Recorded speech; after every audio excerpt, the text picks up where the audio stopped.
about big calls, making them in boxing. A bit of news came out last night. Mike Coppinger put out a report and he said that George Warren, yourself, has been in touch with Eddie Hearn about making Tyson Fury against Anthony Joshua. What can you tell us? Well, it's true. That's a relief. Yeah, I mean, listen, it has happened. Long story short, spoke with Tyson on Monday. Obviously, on the back of knowing by then that Usyk Dubois was going to be happening, and we were preparing a bid. Question was put to us: what fights are out there? What are the biggest fights possible that we can make? AJ's name came up in that conversation. Of course, it would. It's a huge fight, and the instruction was quite clear: go and try and make that fight. So the following morning, put an email over to Eddie, made a formal offer, same terms as for December. So exactly the same deal as far as we're concerned. We're ready to go. Tyson won. Okay, hold on. The same terms as 2022. So that's 60-40. Okay. Now, mind you,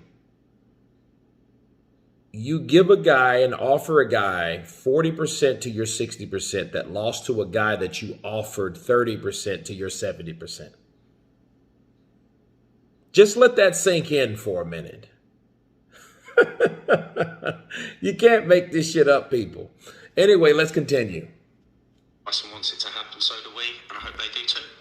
Some of the feedback, obviously, fans have seen this story play out before, so there's understandably a bit of frustration. Some of the feedback was, I bet it's going to be a 90-10 split. Just to confirm what you said there, it's the same deal as what would have happened back in December?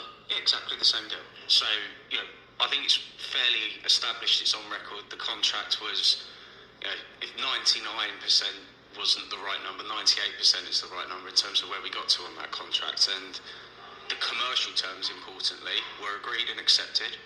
They're exactly the same deal, exactly the same terms. We got enough time, hopefully this time, to get it done if they want to do it. But look, they made it clear as well in that conversation that they're exploring other opportunities for Joshua, and we've got to still explore other opportunities for Tyson. We can't put all our eggs in one basket, but at the end of the day, the priority is to see if we can make it. If they want to make it, it's there to be done. Well, Tyson put out a post last night as well. He tagged in Anthony Joshua and loads of different accounts, and he said the draft contract has been sent over. I'm not going to bother you too much, but the draft contract's with you. Eddie Hearn's come out this morning and said there is no draft contract. What can you tell us? Well, I mean, Tyson's a boxer. He's not a lawyer. He's not a promoter. I think that might be him maybe slightly misunderstanding how the approach and how the strategy's got to go down to make big fights. You start with a formal offer, which we've done. The other party accept that formal offer, which I'm hoping they will, or at least engage in discussions to have it happen. If that happens, then we go back to the contract. But what he's referring to there, in my opinion, is the fact that the contract was, and I think this is well accepted by both sides. I think Eddie said it himself. The contract was very, very close. A couple of small, tweaky things that needed to be sorted out. But in my opinion, we could get together next week, whenever they like, sit down, get it done. So how? And those are the words of George Warren. Okay. And as you heard George Warren say, Tyson Fury is not a promoter. He's not a lawyer. Okay. Like I said earlier, there is no way in hell Tyson Fury could send anything to Eddie Hearn or Anthony Joshua himself. Okay. George Warren is handling the situation. He's the promoter. That's what he is. That's what he's paid to do. Tyson Fury is paid to fight. Okay. And I'm glad that he did clear it up. Just like Eddie said, no, there's been nothing, no contract rather. George is saying, well, hey, yeah, there's been a contract sent over. Sorry, there I go.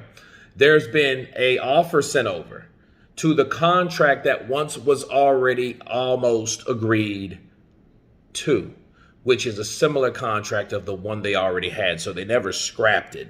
They just kind of kept it on ice, kept it in on file, right? And that's what they're using, and that's what they're going with. Now, the question I have, people, is if that's the case, and if they were almost there with that particular fight and contract, why in the fuck did that fight never happen? I'll tell you why it didn't happen. It's because of Tyson Fury. Tyson Fury, being not professional, being that boxer, being that obnoxious, half drunk or high most of the fucking time guy, bars, went in and took it upon himself to disrupt everything that people that he paid to do or didn't do or couldn't do. Monday, right? Monday, that's what he did. And he came in and disrupted everything, and all of a sudden he told the people that he paid to stop. Yeah, great way to spend some money coming from somebody so damn cheap.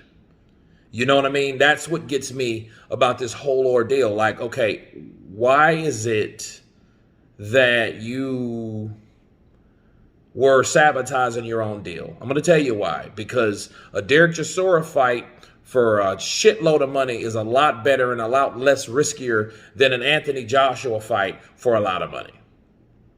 You know what I mean? So it's like, yeah, I take a low risk, high reward versus semi high risk and a high reward. So there you go. And again, George Warren, he definitely cleared it up for us. You know, they're going on the contract that once was. It has to be tweaked a bit, just a bit. And they sent the offer. They've been, I mean, the official offer, and then they're going to send the contract. Like he said, I think Tyson's a little bit, mistaken. But, I don't see no mistake in what Tyson Fury said. Okay, so I'm not letting Tyson off the line on this shit. You don't say I sent Anthony Joshua a contract. That's what that means. I speak English very well. My mom's an English teacher, or she was. So when you say, hey, I sent him a contract a few days ago, okay? And like I said, he's either a big liar or an idiot, and we don't need any of it to disrupt this fight. But will the fight happen? I don't know, because the last thing we did hear from George saying, hey, we're still looking at other options. They got a fight in August. Anthony Joshua's in training in Texas and Dallas. So, they got other shit they're looking at. So Tyson all of a sudden has a wild hair up his ass to all of a sudden take on Anthony Joshua. It gets to the point you're like, dude, Tyson, chill. Get on some Prozac, Valium, something to calm your ass down, because you are a straight up wild wire and it doesn't help anybody in the sport of boxing. But anyway, you guys tell me what you think of George Warren setting the record straight on what in Hades is going on. Of course, please subscribe, and you guys been Counterpunch. Peace.